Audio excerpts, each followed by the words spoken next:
नमस्कार दर्शक बंधु, आज भिडियो रे मु आपण को पुरुषोत्तम मासर 33 विशेष दान विषय कहवाक जाउछि। आपण कौन से जिनिस दान करती तेबे आपण केवल यही जीवन रे तार फल पाइबे नहीं, बरं परवर्ती जीवन रे मध्य आपण अनंत पुण्य फलर शक्ति पाइबे। तेबे यही पुरुषोत्तम मासरे अनेक प्रकार दान विषय कह जायछि और तार अनेक शक्ति विषय कह जायछि। जेपरिक गरुड़ पुराण अनुसार जलदान करने द्वारा संतोष मिलता है, खाद्य दान करने द्वारा अनंत सुखर शक्ति मिलता है, तिलदान करने द्वारा संतान सुखर शक्ति मिलता है एवं भूमिदान करने द्वारा इच्छित जिनिस मिलता है। यदि आपण घर दान करती तेबे आपण को एक भल कठार शक्ति मिलता है एवं रूपादान करने द्वारा एक सुंदर दृश्य एवं सौंदर्य मिलता है। यह सहित यह जानिबा बहुत गुरुत्वपूर्ण जे दान सर्वदा आपणक सामर्थ्य अनुसार करा जिबा उचित, अर्थात आपण केवल सही जिनिस दान करि परिबे जहा आपणक सामर्थ्य रे अछि, किंतु दान निश्चित भाव रे करा जिबा उचित। आपणक सामर्थ्य अनुसार दान करंतु, कारण विष्णु धर्म उत्तर पुराण अनुसार जदि आमे पुरुषोत्तम मासरे दान करू तेबे आमे जहा भी जिनिस दान करू आमे ताहार 10 गुण फल पाई थाउ। उदाहरण स्वरूप यदि आपण काहाकू टंकाटिए दान करती तेबे आपण को 10 टंका समान फल मिलता है। तेणु एही मासरे आपण आपणक सामर्थ्य अनुसार दान करि पारिबे। किछि विशेष जिनिस जहा आपणक पाखरे बहुत सहजरे उपलब्ध, अर्थात समस्ते एपरी जिनिस दान करि पारिबे। मु आज आपणक सहित एपरी जिनिस शेयर करबा को जाउछि। एही भिडियो रे शास्त्र रे उल्लेख करा जाइतबा जिनिस गुडीक कहा जायछि, तेणु आपण एही जिनिस गुडी को दान करबा उचित। तेणु जदि आपण दान करबा को चाहछंती तेबे आपण यह प्रतिदिन करि पारिबे, किंतु जदि आपण यह प्रतिदिन करि पारिबे नाही तेबे आपण जे कोनोसे गोटे दिन दान करि पारिबे, किंबा जदि आपणक पाखरे समय नाही तेबे एपरि परिस्थिति रे आपण गोटे सप्ताह रे पिंड दान करि पारिबे, अर्थात जे कोनोसी उपाय रे आपण करि पारिबे। तेबे पुरुषोत्तम मासरे थरे दान कले आपण को भगवान श्रीहरि विष्णु को आशीर्वाद मिले। तेणु एही समय रे क्यों जिनिस दान करबा उचित। प्रथमे जानंतु दानर पद्धति कौन एवं केते जिनिस दान करबा उचित। पौराणिक शास्त्र अनुसार देखंतु पुरुषोत्तम मासरे प्रतिदिन आपण को 33 जिनिस दान करबा उचित, अर्थात आपण 33 संख्यार जेकोसी जिनिस दान करि पारिबे। दान करबा समय रे आपण भगवान श्री विष्णु को 33 नाम पाठ करबा उचित। यार अर्थ प्रत्येक जिनिस भगवान को अर्पण करंतु एवं एक संगे भगवान श्री विष्णु को गोटे नाम स्मरण करंतु।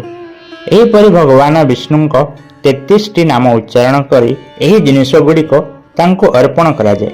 तापरे आपण एहा को दान करिवे एवं यार परिणाम स्वरूप यदि आपण प्रतिदिन भगवान श्री विष्णु को 33 नाम उच्चारण करी 33 जिनिस दान करती तेबे यह लक्ष्मी को आशीर्वाद आनी थाए, अर्थात धन पुत्र आशीर्वाद, नातीर आशीर्वाद, सुख एवं समृद्धि वृद्धि पाए एवं ख्याति वृद्धि पाए। एवं यह सहित आपण भगवान श्रीहरि विष्णु को असीम आशीर्वाद पाती। यही पवित्र मासरे उपवास, पूजा एवं दान भली शुभ कार्य करने द्वारा भगवान श्रीकृष्ण का आशीर्वाद आपण परिवार समेत समस्त उपरे रही थाए। तेणु एही मासरे 33 जिनिस दान करबा महत्व संपूर्ण भाव में आपण उपरे निर्भर करे। यदि आपण चाहती तेबे आपण 33 टंका रे दान करि पारिबे, जेपरिक 33 टंका किंबा आपण 33 पोशाक दान करि पारिबे, किंबा 33 संख्यार मिठा दान करि पारिबे।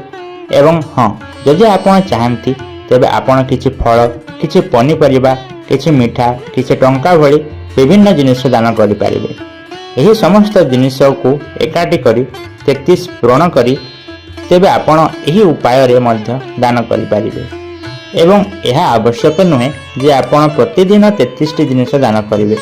धार्मिक पुस्तक रे एही परि लेखा अछि जे जदि आपण सक्षम तेबे आपण को प्रतिदिन 33 जिनिस दान करबा उचित, किंतु जदि आपण सक्षम नहंती तेबे एपरि परिस्थिति रे जदि आपण चाहंती तेबे आपण जेकोसी 33 जिनिस संग्रह करी जने ब्राह्मण पाखक धार्मिक स्थल को नहीं पारिबे, किंबा आपण जेकोसी अभावी व्यक्ति को मध्य दान करें। तेणु मु आपण को यही जिनिस दान कर नियम कहबी। एबे मु आपण को कहबी जे शास्त्र अनुसार क्यों जिनिस दान कले बहुत फल मिली थाए, अर्थात क्यों जिनिस 33 संख्यार दान कले आपणकर इच्छित इच्छा पूरण हुए। शास्त्र अनुसार एपरी 3टी जिनिस अच्छी जार दान आपण 33 संख्यार दान करें। पुरुषोत्तम आपण प्रथमे पानर दान करें। पुरुषोत्तम मासरे आपण जड़े ब्राह्मण को पानर दान करें, किंतु सर्वप्रथम या भगवान विष्णु को अर्पण करंतु। तेणु 33टी पानर पत्र नियंतु। मीठा पान मध्य नहीं पारिबे। यदि आपण कौनसी पानर दुकान को जाती, यदि आपण पूजा पाई मीठा पानर पत्र मागंती, तेबे सेमाने सेगुडी को तैयारी करी आपण को दियंती। नचेत आपण घरे मध्य मीठा पानर पत्र तैयारी करी भगवान विष्णु को अर्पण करि पारिबे। किंतु हाँ, प्रथमे भगवान विष्णु को उपयुक्त रीतिनीति सहित पूजा करंतु, तांको भोग अर्पण करंतु, आरती करंतु, तापरे आपण पानर पत्र अर्पण करंतु। यह नुहे जे आपण सीधा सड़क जाई पानर पत्र अर्पण करिवे, यह करंतु नहीं। प्रथमे उपयुक्त रीतिनीति सहित पूजा करंतु एवं तापरे भगवान को पानर पत्र अर्पण करंतु। एक बड़ पात्र रे 33टी पानपत्र रखंतु एवं तापरे जेतेबेले एही पत्र भगवान को अर्पण करंतु। एक बड़ पात्र रे 33टी पानपत्र रखंतु एवं तापरे जेतेबेले एही पत्र भगवान को अर्पण करा जाए। या परे जदि आपण चाहंती तेबे आपण याको प्रसाद भाव में आपणक घरे रखि पारिबे। किंतु सबुठारु भलो हेबो आपण याको जणे ब्राह्मण, पुरोहित किंबा धार्मिक स्थान को दान करि पारिबे। एवं हाँ, पानपत्र दान केवल जड़े ब्राह्मण को दिया उचित। यह सहित मन रखु जे जदि यही दान भगवान को संतोष पाई जड़े ब्राह्मण को दि जाए, तेबे यह समृद्धि एवं सुख आनी थाए। सेहीपरि पुरुषोत्तम मासर द्वितीय दान को दीपदान भाव में उल्लेख करा जायछि। एबे देखंतु, शास्त्र अनुसार दीपदान करबा अत्यंत भल बोली विवेचना करा जाए। पुरुषोत्तम मास दीपदान करबा द्वारा उपवास एवं तीर्थयात्रार पुण्य फल मिली थाए। धरंतु जे आपण संपूर्ण मास पाई उपवास करि पारिबे नाही किंबा तीर्थयात्रा रे जाई पारिबे नाही, कारण पुरुषोत्तम मासर नियम हेउछि जे आपणको किछि तीर्थयात्रा करबाको पड़िबो। जदिओ ताहा गोटिए किंबा 2 दिन पाई हो, धरा जाऊ आपण जाई पारिबे नाही, तेबे एपरि परिस्थिति निश्चित भाव में दीपर दान करंतु। दीपदान करबा द्वारा दारिद्र्य दूर हुए। दीपदान करबा द्वारा आपणकर बंधन भांगी जाए। दीपदान करिवार अर्थ हेउछि जदि आपण बहुत असुविधारे अछंती किंबा संघर्ष करूछंती, तेबे एथिरु बाहरिबार एक उपाय अछि। आपण रास्ता खोजी पांतु। तो अनुसार एही दान द्वारा अर्थात दीपदान करबा द्वारा समस्त तीर्थयात्रार पुण्य फल मिली थाए। तेणु एही पवित्र मासरे अर्थात पुरुषोत्तम मासरे जेकोसी दिन मंदिर रे, गौशाला रे, नदी कूल अर्थात पोखरी पर जलाशय कूल जदि आपण घरे पाखरे पोखरी किंबा पवित्र जलर कौन उत्स अच्छी, तेबे आपण सेठाकु जाई दीपदान करबा उचित। जदि यह संभव नुहे, तेबे आपण घर बाहर मध्य यह करि पारिबे। वर्तमान एठारे उल्लेख करा जायछि जे यह 33 दिन पई करा जिबा उचित। जदि आपण चाहंती तेबे आपण एही संपूर्ण मासरे 33टी दीप दान करिवार प्रतिज्ञा नहीं पारिबे। आपण प्रतिदिन गोटे दीप दान करि पारिबे एवं बाकी दिन गुड़िक से दिन रे जन्म होइथवा पिला माननक पई दीप जाली पारिबे।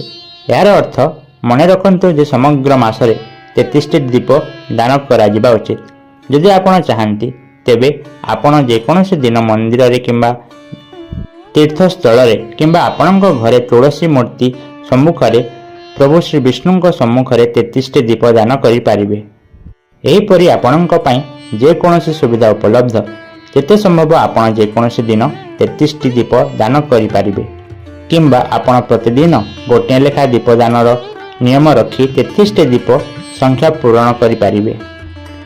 तेबे आसंतु जानिबा एही पुरुषोत्तम मासर तृतीय दानर विषय रे, जहाकू बहुत भल बोली विवेचना करा जाए। तेबे पुरुषोत्तम मासरे तृतीय दान को मालपुआ कहा जाए। पुरुषोत्तम मासरे ମାଲପୁଆ ଦାନ କରିବା ବହୁତ ଗୁରୁତ୍ୱପୂର୍ଣ୍ଣ ବୋଲି ବିବେଚନା କରାଯାଇଛି। ଶାସ୍ତ୍ର ଅନୁସାରେ ଏହି ମାସରେ ପ୍ରତିଦିନ ମାଲପୁଆ ଦାନ କରିବା। ମାଲପୁଆ ତିଆରି କରିବା ଉପାୟ ହେଉଛି ଅଟା, ଗୁଡ଼ ଏବଂ ଘିଅକୁ ମିଶାଇ, ଅର୍ଥାତ୍ ଆପଣ ଏହି ତିନୋଟି ଜିନିଷ ମିଶାଇ ମାଲପୁଆ ତିଆରି କରିବାକୁ ପଡ଼ିବ ଏବଂ ତାପରେ ଏହାକୁ ଏକ ପିତ୍ତଳ ପାତ୍ରରେ ରଖି ପାତ୍ର ସହିତ ଏକ ଅଭାବୀ ବ୍ୟକ୍ତିଙ୍କୁ ଦାନ କରିବାକୁ ପଡ଼ିବ।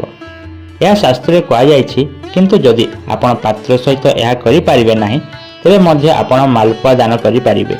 ଯଦି ଆପଣ ଚାହାନ୍ତି ତେବେ ଆପଣ ପ୍ରତିଦିନ 33ଟି ମାଲପୁଆ ଦାନ କରିପାରିବେ କିମ୍ବା ଆପଣ ଏହା ସମଗ୍ର ମାସରେ ଯେକୌଣସି ଗୋଟିଏ ଦିନ କରିପାରିବେ। ଶାସ୍ତ୍ରରେ ଲେଖା ଅଛି ଯେ ଯଦି ଆପଣ ଏହା ପ୍ରତିଦିନ କରିପାରିବେ ନାହିଁ ତେବେ ଏପରି କ୍ଷେତ୍ରରେ କୃଷ୍ଣପକ୍ଷ ସମୟରେ ଚତୁର୍ଦ୍ଦଶୀ, ନବମୀ ଏବଂ ଅଷ୍ଟମୀ ତିଥିରେ କରନ୍ତୁ। ଅର୍ଥାତ୍ ଆପଣ ସମଗ୍ର ପୁରୁଷୋତ୍ତମ ମାସ ମଧ୍ୟରେ 3 ଦିନ ପାଇଁ ମାଲପୁଆ ଦାନ କରିପାରିବେ। ଯଦି ଆପଣ ଏହା କରିପାରିବେ ନାହିଁ, ଅର୍ଥାତ୍ 3 ଦିନ ପାଇଁ ମାଲପୁଆ ଦାନ କରିପାରିବେ ନାହିଁ, ତେବେ ଅତି କମରେ ଗୋଟିଏ ଦିନ କରନ୍ତୁ। ଯେକୌଣସି ଦିନ 33ଟି ମାଲପୁଆ ତିଆରି କରି ଭଗବାନଙ୍କୁ ଅର୍ପଣ କରନ୍ତୁ। ଏବଂ ହଁ, ଭଗବାନ ବିଷ୍ଣୁଙ୍କୁ ଖାଦ୍ୟ ଅର୍ପଣ କରିବା ସମୟରେ ଭଗବାନ ବିଷ୍ଣୁଙ୍କ ନାମ 33 ଥର ସ୍ମରଣ କରନ୍ତୁ। ଯଦି ଆପଣ ଚାହାନ୍ତି ତେବେ ଆପଣ ଯେକୌଣସି ନାମ 33 ଥର କହିପାରିବେ କିମ୍ବା ଭଗବାନ ବିଷ୍ଣୁଙ୍କ 33ଟି ଭିନ୍ନ ନାମ ଜପ କରିପାରିବେ। ଏବେ ମାଲପୁଆ ତିଆରି କରନ୍ତୁ। ତାପରେ ଯଦି ଆପଣ ଚାହାନ୍ତି ତେବେ ଆପଣ ଏହି ମାଲପୁଆକୁ ଏକ ଅକ୍ଷରରେ ପୂରଣ କରି କିମ୍ବା ମାଟି ପାତ୍ରରେ ରଖି କୌଣସି ଅଭାବୀ ବ୍ୟକ୍ତିଙ୍କୁ ଦାନ କରିପାରିବେ। ତେଣୁ ଶାସ୍ତ୍ରରେ ପୁରୁଷୋତ୍ତମ ମାସର ଦାନ କରିବାକୁ ଥିବା ଏହି 3ଟା ଜିନିଷ ଗୁଡ଼ିକ ହେଲା ମାଲପୁଆ, ଦୀପର ଦାନ ଏବଂ ପାନପତ୍ରର ଦାନ। ବହୁତ ଭଲ ଏବଂ ଅତ୍ୟନ୍ତ ଅତ୍ୟାବଶ୍ୟକ ବୋଲି ବିବେଚନା କରାଯାଇଛି। ଏହି 3ଟି ଜିନିଷର ଦାନ ଦ୍ୱାରା ଆପଣଙ୍କ ସମସ୍ତ ଇଚ୍ଛାର ପୂରଣ ହୋଇଥାଏ। ତେଣୁ ଯଦି ଆପଣ ଚାହାନ୍ତି ତେବେ ଆପଣ ସମଗ୍ର ପୁରୁଷୋତ୍ତମ ମାସ ଯେକୌଣସି ଗୋଟିଏ ଦିନରେ ଦାନ କରିପାରିବେ କିମ୍ବା ଆପଣ ପ୍ରତିଦିନ ଏକ ପୂଜା କରି 33ଟି ଜିନିଷ ମଧ୍ୟ ପୂରଣ କରିପାରିବେ। ତେବେ ବନ୍ଧୁଗଣ, ମୁଁ ଆଶା କରୁଛି ଯେ ଆଜିର ଭିଡ଼ିଓ ଆପଣଙ୍କୁ ନିଶ୍ଚିତ ଭାବରେ ଉପକୃତ କରିଥିବ। ଯଦି ଆପଣଙ୍କୁ ଭିଡ଼ିଓଟି ପସନ୍ଦ ଆସିଛି ତେବେ ଭିଡ଼ିଓକୁ ଲାଇକ୍ କରନ୍ତୁ ଏବଂ ସେୟାର କରନ୍ତୁ ଏବଂ ଏହିପରି ଜ୍ଞାନପୂର୍ଣ୍ଣ ଭିଡ଼ିଓ ଦେଖିବା ପାଇଁ ଆମ ଚ୍ୟାନେଲକୁ ସବସ୍କ୍ରାଇବ୍ କରନ୍ତୁ। ଧନ୍ୟବାଦ।